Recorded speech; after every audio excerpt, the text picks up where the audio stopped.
वरहमतुल्लाहि वबरकातुहू। लाखों करोड़ों दुरूद व सलाम आक़ाए दो आलम हज़रत मोहम्मद मुस्तफ़ा सल्लल्लाहु अलैहि वसल्लम और उनके आल पर। अच्छा, आज तकरीर सुनी नरेंद्र मोदी की, तो बड़ा ही मज़ा आया कि एक फ़िरऔन को टीवी के ऊपर पूरी दुनिया के सामने रोते हुए देखा और वो बड़ा ही घबराया हुआ था। उसके चेहरे के ऊपर इतनी एक उदासी थी।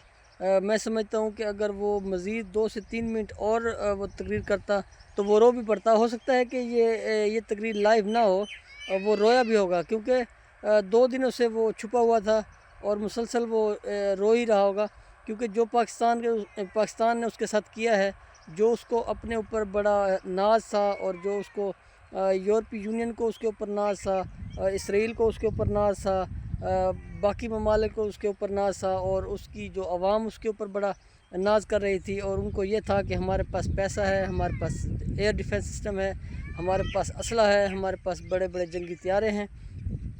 तो मैं समझता हूँ जब ये सारे पाकिस्तान ने ज़मीन बोस किए, तो फिर उसका ये जो रोना है ये बनता है। और वो ढके छुपे अल्फाज में धमकी देने की भी कोशिश कर रहा था, लेकिन मैं समझता हूँ कि वो सिर्फ़ अपनी आवाम को मुतमिन करने की कोशिश कर रहा था। बाकी उसकी जो पोजीशन थी वो रोने वाली थी। वो तकरीर कर रहा था, उसका चेहरा उसका साथ नहीं दे रहा था। उसका जो चेहरा है उसकी हवाइयाँ उड़ी हुई थी।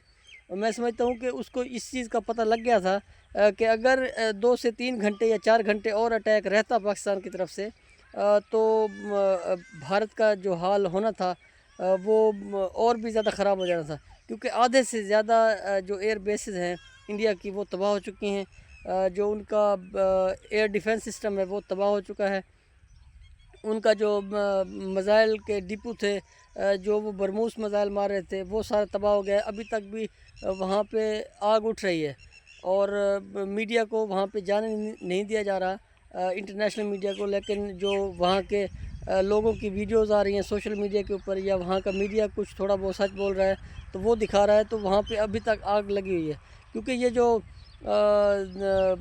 जब भी बारूद को आग लगती है या मिज़ाइलों की जगह पे आग लगती है, तो ये फिर एक एक महीना तक वहाँ पे आग रहती है, क्योंकि ये ज़ेर ज़मीन सुरंगों के अंदर इन्होंने रखा हुआ था। तो वो जैसे ही हमारे मिज़ाइल जाके हिट हुए हैं, तो वो फिर तबाही शुरू हो गई और वो आगे से आगे चलती जा रही है। तो मैं समझता हूँ वो जो नरेंद्र मोदी की मैंने वो जो तकरीर देखी, तो आज मैंने एक फ़िरऔन को बराह रास्त रोते हुए देखा और दिल बड़ा खुश हुआ, क्योंकि ये वो फ़िरऔन है जिसने गुजरात के अंदर हमारे मुसलमानों को मारा, और जिसने कश्मीर के अंदर हमारे मुसलमानों को मारा, जिसने इंडिया के अंदर मुसलमानों को मारा। और फिर इसका दिल गुर्दा इतना बढ़ गया था, क्योंकि वो तो बेचारे मासूम लोग हैं, वो इनकी गवर्नमेंट के अंदर हैं, तो उनको तो ये मार सकता है। लेकिन पाकिस्तान एक एटमी क़ुव्वत है और पाकिस्तान किसी की जागीर नहीं है। ये अल्लाह पाक ने एक अनायत की है मुसलमानों के ऊपर, और ये पूरे 56 इस्लामी ममालिक का आप समझ लें कि एक सितारा है। तो इसको शिकस्त देना नामुमकिन है, क्योंकि अल्लाह पाक की ज़ात इसके साथ है।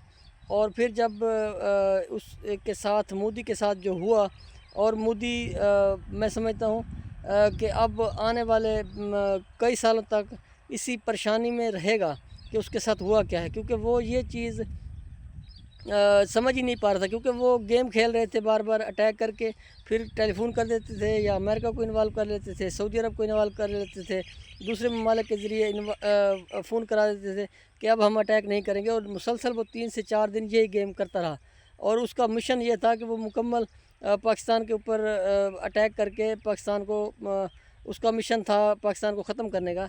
लेकिन उसका ये ख्वाब ही रहा। जब पाकिस्तान ने अटैक शुरू किया, तो फिर वो सिर्फ 4 से 5 घंटों में ही नरेंद्र मोदी की बस हो गई, और नरेंद्र मोदी ने डायरेक्ट फिर कॉल की ट्रंप को कि उसे बचाया जाए। तो फिर ट्रंप ने इंटरफेयर करके और फिर उसकी इंडिया की और नरेंद्र मोदी की जान बचाई।